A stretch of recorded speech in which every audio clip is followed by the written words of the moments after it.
Sitting ఎమ్మెల్యేలను మారిస్తే బాగుండేది, నువ్వు మీ నాయన ఇద్దరు పోటీ చేయకపోతే బాగుండేది. బంధు పథకాల ప్రభావం పార్టీపై పడింది. ఒకరికి సాయం అందితే మరొకరు ఈర్ష్య పడేలా సమాజం తయారైంది. నెల రోజుల్లోనే కాంగ్రెస్ అప్రతిష్ట మూట కట్టుకుంది.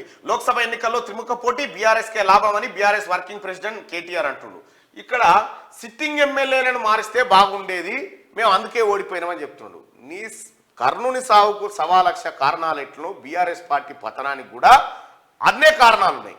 ఇక్కడ సిట్టింగ్ ఎమ్మెల్యేలను దాదాపు 10 మందిని మార్చి 9 మంది గెలిచారు. దానివల్ల మీకు ఏమర్థమైంది? సిట్టింగ్ ఉన్నటువంటి ఎమ్మెల్యేలు మొత్తం భూకరకే వాడి మొత్తం భూముల కానించి ఎక్కడ బుక్కిరు కాబట్టి వాళ్ళని ఓడగొట్టిరు అనేది నువ్వు చెప్తున్న అభిప్రాయం. సిట్టింగ్ ఎమ్మెల్యేలు నిజంగా పనిచేసి ఉంటే వాళ్ళనే మళ్ళీ గెలిపించాలి కదా, ఎందుకు గెలిపిస్తలేరు అనేది ఇప్పుడు నీకు బోధపడ్డది. మీ పార్టీ ప్రభుత్వం నడుస్తున్నటువంటి క్రమంలో వీళ్ళు అవినీతికి పాల్పడరని చెప్పినాం.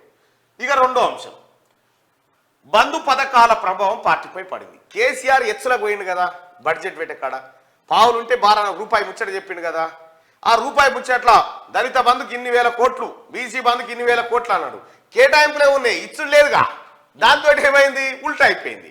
కేసీఆర్ గతంలో ఒక మాట చెప్పిండు, ఏది ప్రగతి భవన్లో, ఇంకా మా తన బ్రహ్మాండమైన అస్త్రాలు ఉన్నాయి, కొత్త అవన్నీ బయటికి తెచ్చాక మీరు తట్టుకోరు అనగానే ఈ ఎమ్మెల్యే అని చప్పట్లు కొట్టాడు.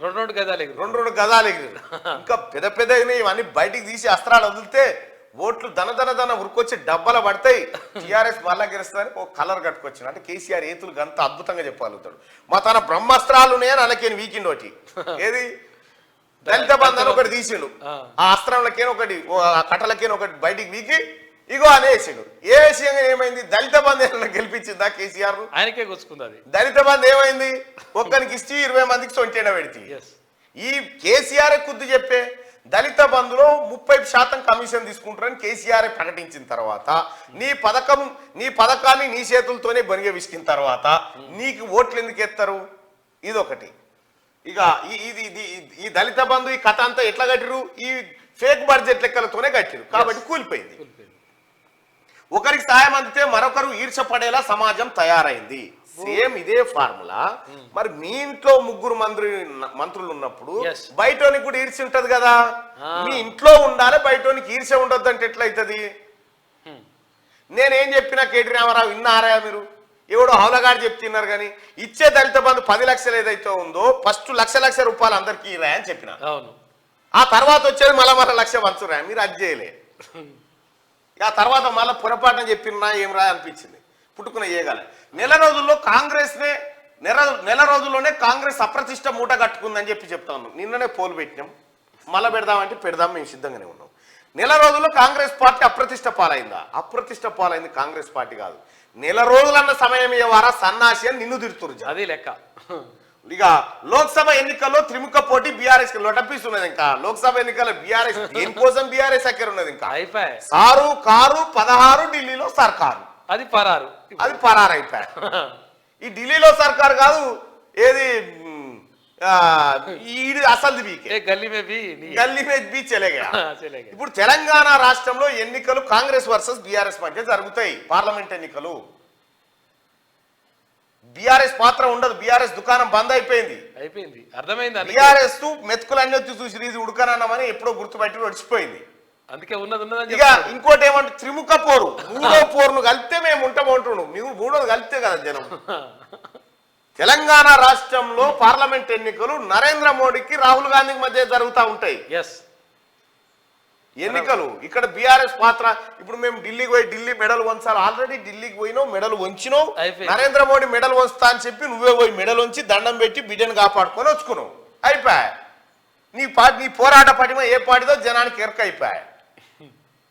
అటు నరేంద్ర మోడీకి కూడా ఎరికే నీ పోరాట పటిమ ఏ పాటిది ఏం కథ అనేది ఆయనకు కూడా ఎరకైపోయింది. కాబట్టి ఇక రాబోయేటువంటి పార్లమెంట్ ఎన్నికల్లో ఎవరైనా ఇప్పుడు నీ వల్ల టికెట్ నాకు వద్దు సార్, ఈసారి వద్దు సార్, బీఆర్ఎస్ మాకు వద్దు సార్, ఈసారి వద్దు సార్, తర్వాత చూద్దాం, మనం మంచిగా స్ట్రాంగ్ అయినాక చూద్దాం అంటారు.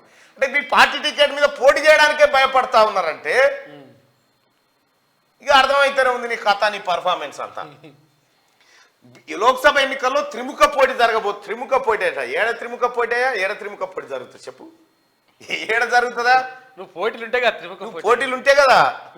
ఖమ్మంలో త్రిముఖ పోటీ జరుగుతుందా, నల్గొండలో జరుగుతుందా, వరంగల్లో జరుగుతుందా, మహబూబ్నగర్ లో జరుగుతుందా, ఆదిలాబాద్ లో జరుగుతుందా, నిజామాబాద్ ఏడ జరుగుతుంది? నీ పోరేడా, నీ పోరాటం ఏడా, నీ పోరు ఏడుంది?